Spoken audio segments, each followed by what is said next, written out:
Can you believe it?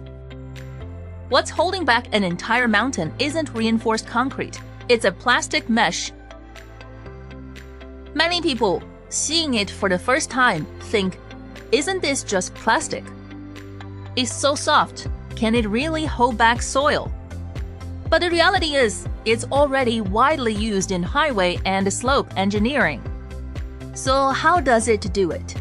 The key is that it's not ordinary mesh, but a reinforcing material called Geogrid. Loose oil, when reinforced with feet, becomes a unified structure. The principle is actually quite simple. 3 words. Friction locks in soil particles.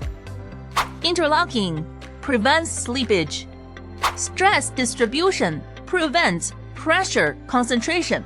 In short, it acts like steel bars in the soil, making the entire slope more stable. Therefore, more and more engineering projects are starting to forego traditional retaining walls.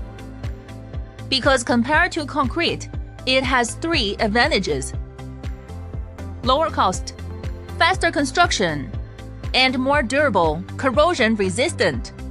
Many 10-meter-high retaining walls can now be built directly using it. If you're involved in engineering projects, slope protection, or retaining walls, you absolutely need to understand this material. If you want to know how to choose the right model or how to use it, type Geogrid in the comments and I'll send you detailed information.